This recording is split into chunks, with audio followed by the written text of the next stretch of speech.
अस्सलामुअलैकुम। प्यारे दोस्तों, एक अफसाना नाम की लड़की है। वो अपनी ज़िंदगी का एक सच्चा वाक़या कुछ यूँ बयान करती है। वो कहती है कि मैं इस दुनिया की शायद पहली लड़की हूँ जिसने आज तक कभी भी अपना चेहरा किसी आईने में नहीं देखा हो। जब से मैंने होश संभाला है तब से मुझे मेरी माँ कभी भी अपनी शक्ल को आईने में नहीं देखने दी है। आईना देखने के लिए मुझ पर सख्त पाबंदियां लगाई गई थी। और यही नहीं बल्कि मेरी माँ मुझे कहीं आने जाने भी नहीं देती थी और न ही मुझे किसी से मिलने देती थी। अम्मा ने मुझे अपनी कसम दे रखी थी कि अगर मैंने कभी शीशे में अपना चेहरा देख लिया तो उसका मरा हुआ मुंह देखूंगी। यही वजह थी कि मैं हमेशा शीशे से दूर रहती थी और साथ ही साथ अपना चेहरा भी छुपा कर रखती थी। हालांकि मेरी माँ कभी कभी मुझसे कहा करती थी कि तू बहुत खूबसूरत है, हमारे पूरे खानदान में तुम्हारे जैसा नहीं है, इसलिए मैं चाहती हूँ कि तुम किसी को भी अपनी शक्ल ना दिखाया कर, तुझको नजर लग जाएगी। मगर साथ ही कभी कभी यह भी कहा करती थी कि तू बिल्कुल भी अच्छी नहीं दिखती है, इसलिए तुम किसी को अपनी शक्ल मत दिखाया कर। अब माँ की ये दोनों बातें मेरी समझ से बाहर हो रही थी। मैं सोच रही थी कि इनमें से अम्मा की कौन सी बात पर यकीन करूँ। मेरी माँ ने इस डर के मारे घर के शीशे तोड़ दिए थे कि कहीं मैं खुद को कभी उससे छुपाकर किसी शीशे में अपनी शक्ल को ना देख लूं। लेकिन मुझे मेरी माँ की हर बात को हर हाल में मानना था, क्योंकि मेरी माँ के सिवाय मेरा और कोई नहीं था। इसलिए स्कूल भी मैं नकाब पहन कर ही जाती थी। सिर्फ मेरी दो आंखें नजर आती थी, लेकिन मैं अपने घर में बगैर नकाब के रहती थी। और जब मैं कभी खिड़की पर होती थी तो नीचे वाली गली में आने जाने वाले लोग मुड़ मुड़ कर देखा करते थे। मैं सोचती थी कि अगर बदसूरत हूँ तो फिर ये लोग मुझको मुड़ मुड़ कर क्यों देखते हैं। हर वक्त मेरे मन में इसी तरह की बातें घूमती रहती थी। कई दिनों से मैं देख रही थी कि हमारी गली में एक नया सब्जी वाला पठान आने लगा था। वो बहुत ही ज्यादा खूबसूरत था और मैं अक्सर उसको खिड़की से देखा करती थी। वो भी रोज आते जाते मुझको देखा करता था। एक दिन हमारे घर में सब्जी नहीं थी और अम्मा कहीं बाहर गई हुई थी। मैंने उसकी आवाज सुनकर खिड़की से झांका तो देखा कि वही पठान खड़ा है। मैंने अपना नकाब पहना और मैं उसके पास पहुंच गई। उसने पूछा कि क्या आपको सब्जी लेनी है, तो मैंने कहा कि सब्जी तो लेनी है मगर मेरे पास पैसे नहीं है, अम्मा कहीं गई हुई हैं। तो उसने कहा कि कोई बात नहीं, पैसे बाद में दे देना, तुम सब्जी ले जाओ। उसकी बात सुनकर मैंने कहा ठीक है, सब्जी दे दो, कल मैं आपको पैसे दे दूंगी। फिर उसने सब्जी पकड़ाते हुए अपना हाथ मेरे हाथ पर रख दिया और मुस्कुराने लगा और मेरी तरफ देखने लगा। मैं शर्म के मारे घर के अंदर चली गई और अपनी धड़कनों पर काबू करने की कोशिश करने लगी। उसके बाद जब अम्मा घर पर आई तो मैंने बता दिया कि मैंने सब्जी वाले से उधार सब्जी लेकर बना दी है, पैसे दे दो, मैं कल उसको दे दूंगी। फिर मैंने अम्मा से पैसे लेकर अपने पास रख लिए और दूसरे दिन का इंतजार करने लगी। दूसरे दिन जैसे ही उसने आवाज लगाई तो मैंने फौरन भागकर घर का दरवाजा खोला और उसकी तरफ पैसे बढ़ा दिए। उसने मेरे हाथ को छूते ही वो पैसे ले लिए। फिर मैं फौरन घर के अंदर चली गई और खिड़की से उसको देखने लगी। फिर एक दिन उसने सब्जी पकड़ाते वक्त मुझे एक पर्ची भी पकड़ा दी जिसमें उसका मोबाइल नंबर लिखा हुआ था। मैंने इधर उधर देखा और उस पर्ची को फौरन ही अपने दुपट्टे में छुपा लिया। और फिर रात को जब अम्मा सो गई तो मैंने धीरे से अम्मा का फोन उठाया और उसको फोन लगा दिया। उसने अपना नाम इस्माइल बताया और मुझसे मोहब्बत का इजहार करने लगा और शादी की ख्वाहिश जाहिर करने लगा। मैंने उसको बताया कि मेरा नाम अफसाना है और तुम भी मुझे बहुत अच्छे लगती हो, मुझे भी तुम्हारे साथ में शादी करने में कोई एतराज नहीं है। फिर ऐसे ही कई दिनों तक हमारी बातें होती रहीं। एक दिन मोहल्ले की एक औरत मेरी अम्मा के पास बैठी हुई थी, मेरी बातें कर रही थी। उस वक्त मैं रसोई में चाय बना रही थी। वो औरत मेरी माँ से कह रही थी कि तुम्हारी बेटी अब जवान हो गई है, उसके लिए कोई रिश्ता देखना शुरू कर दो। यह सुनकर मेरी माँ की आंखें भर आई और कहने लगी, अफसाना से शादी कौन करेगा, मुझे नहीं करनी अफसाना की शादी। वो औरत कहने लगी, क्यों बहन, अफसाना तो ठीक ठाक दिखती है, कोई ना कोई तो मिल ही जाएगा। मगर मेरी माँ इस बात पर राजी नहीं हुई। ये सुनकर मेरा दिल चाय की तरह जलने लगा था और मुझे पता चल गया था कि मेरी माँ मेरी शादी नहीं करना चाहती। फिर मैंने अपने आंसू पोंछे और मैं उनको चाय देने के लिए चली गई। ये सुनकर मेरा दिल टूट गया और मैंने इस्माइल से बात करना भी बंद कर दिया। मैंने कई दिनों तक इस्माइल को फ़ोन नहीं किया। तो एक दिन इस्माइल हमारे घर के दरवाजे पर आया और शिकवा करने लगा कि तुम फ़ोन क्यों नहीं करती हो।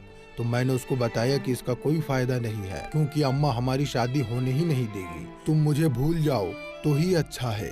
तो ये सुनकर इस्माइल कहने लगा कि शादी तो मैं तुम्हारे साथ ही करूंगा, चाहे कुछ भी हो जाए, आज रात को तुम मुझे फोन जरूर करना। इतना कहकर वो चला गया। फिर रात हुई तो मैंने अपनी अम्मी का फोन लेकर इस्माइल को फोन लगा दिया। वो कहने लगा कि तुम इस बारे में अपनी अम्मी से बात करो, अगर वो मानती है तो ठीक है, वरना मैं तुम्हें यहाँ से भगा कर ले जाऊंगा। मैंने उससे कहा कि अम्मा से बात करने का कोई फायदा नहीं है, वो मेरी शादी नहीं करवाना चाहती, इसलिए अब हमारे पास भागकर शादी करना ही एक रास्ता है। मैं इसके लिए तैयार हूँ, क्योंकि मैं भी अब तुम्हारे बगैर नहीं रह सकती हूँ। फिर हम दोनों ने घर से भागकर शादी करने का फैसला कर लिया। अब बस हमें मौके का इंतजार था। एक रात मैं पूरी तरह से तैयार हो चुकी थी।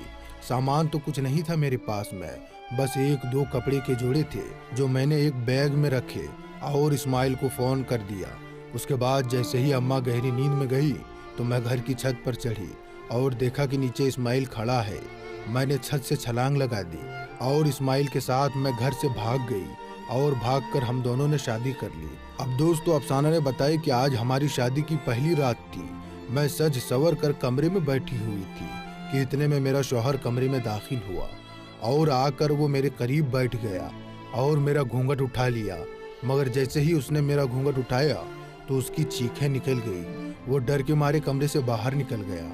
मैं समझ नहीं पाई थी कि उसको क्या हो गया है। फिर इस्माइल मेरा हाथ पकड़कर मुझे आईने के सामने ले गया और कहने लगा कि अपना घूंघट उठाओ। मैंने जैसे ही अपना घूंघट उठाया तो मेरी भी चीखें निकल गई, क्योंकि मेरी अम्मा सच ही कहती थी कि मेरे साथ में शादी कौन करेगा, क्योंकि मैंने देखा कि मेरी शक्ल तो बिल्कुल जानवर की जैसे लग रही थी। फिर इस्माइल मुझे तसल्ली देने लगा और कहने लगा कि तुम जो देख रही हो वो बिल्कुल हकीकत है। जो कैफियत आज तुम पर गुजर रही है उस कैफियत से मैं गुजर चुका हूँ। मैंने हैरान होकर इस्माइल की तरफ देखा और पूछा कि वो कैसे, तो उसने बताया कि इसका जवाब तुम्हारी माँ के पास में है। फिर इस्माइल मुझे लेकर मेरी अम्मा के पास आया और पूछने लगा कि तुम्हारी बेटी की शक्ल जानवर जैसे होने के पीछे का क्या राज है। आज तुम इस राज से पर्दा उठा दो और हमें सब कुछ सच सच बता दो। यह सुनकर मेरी अम्मा रोने लगी और फिर कहने लगी कि एक बार मेरा शौहर किसी औरत के चक्कर में पड़ गया था, इस वजह से मैंने उसे जादू टोने के जरिए वापस लाने के चक्कर में पड़ गई थी। उस वक्त मैं किसी एक बाबा के पास में जाने लगी थी और उससे तरह तरह से जादू टोने सीखने लगी थी। धीरे धीरे मुझे इन जादू टोनों पर बहुत ज्यादा विश्वास होने लगा था। मैं अपने घर आकर बाबा का बताया हुआ अमल किया करती थी। मैं ये अमल उस औरत को बर्बाद करने के लिए और अपने शौहर को वापस लाने के लिए करती थी, लेकिन ऐसा करते करते मैं जादू टोनों के बारे में बहुत सीख गई थी। इसलिए अब मैं भी अपने घर में तावीज वगैरह देने लगी थी और घर में शैतानी काम करने लगी थी। अब औरतें हमारे घर में आकर ये अमल करवाती और मुझको पैसे देकर चली जाती थी। एक दिन एक औरत मेरे पास आई और कहने लगी कि मेरी बेटी की शादी होने वाली है। उस शख्स के यहाँ पहली बीवी से औलाद पैदा नहीं हो रही थी, इसलिए वो मेरी बेटी से दूसरी शादी कर रहा था। लेकिन जैसे ही शादी का दिन करीब आया तो उसको मालूम चला कि उसकी बीवी तो प्रेग्नेंट है, इसलिए अब उसने शादी करने से मना कर दिया है। वो औरत कहने लगी कि अब तुम कोई ऐसा अमल करो कि उसकी पहली बीवी मर जाए, इसके बाद मैं तुम्हें बहुत सारे पैसे दूंगी। मैं पैसों की लालच में आ गई और इस गंदे अमल को करने के लिए हाँ कर दी। फिर मैंने उस औरत पर गंदा अमल करना शुरू कर दिया और फिर वो औरत बच्चे को जन्म देते ही मेरे अमल से मर गई। इस वाकये के कुछ दिनों के बाद मैं एक दिन एक बाबा से नए अमल सीख कर आई थी। वो अमल बहुत ही ज्यादा खतरनाक था। इस वजह से बाबा ने भी कहा था कि इस अमल को बड़े ही ध्यान से करना, कहीं ये अमल उल्टा ना पड़ जाए। इस अमल को अगर तुमने सही तरीके से कर लिया तो तुम्हारे शौहर को एक भयानक जानवर की शक्ल नजर आएगी और फिर तुम्हारा शौहर हमेशा हमेशा के लिए तुम्हारा हो जाएगा। इसको तुम्हें 40 दिनों तक लगातार करना है। उसके बाद अपने शौहर के बाहर जाते ही इस अमल को करना शुरू कर देती थी। एक जगह पर आग जलाकर उसमें कुछ तावीज वगैरह जलाती थी और कुछ मंत्र पढ़ती थी। एक दिन मैं आग जलाकर मंत्र पढ़ रही थी, लेकिन उस दिन मैं मंत्र में कुछ अल्फाज भूल गई थी। फिर मैं आंखों को बंद करके उनको याद करने की कोशिश करने लगी थी और बार बार एक ही मंत्र को दोहराने लगी थी। इस वजह से वो आग बुझ गई और मेरा मंत्र उल्टा पड़ गया था। यह देखकर मैं बहुत घबरा गई और कांपने लगी। फिर मैंने भागकर अपनी शक्ल आईने में देखी तो मैंने राहत की सांस ली, क्योंकि मेरी शक्ल नहीं बिगड़ी थी। मगर फिर जैसे ही मैंने पीछे मुड़कर देखा तो मेरे होश उड़ गए, क्योंकि मेरे पीछे मेरी बेटी खड़ी थी। मैंने अपनी बेटी को जैसे ही देखा तो मेरी चीखें निकल गई और डर के मारे मैं रोने लगी। उस वक्त मेरी ये बेटी बहुत छोटी थी। मैं समझ गई थी कि मेरा ये मंत्र उल्टा होने की वजह से इसका असर मेरी बेटी पे आ गया है। उसके बाद मेरा शौहर कभी भी घर नहीं आया।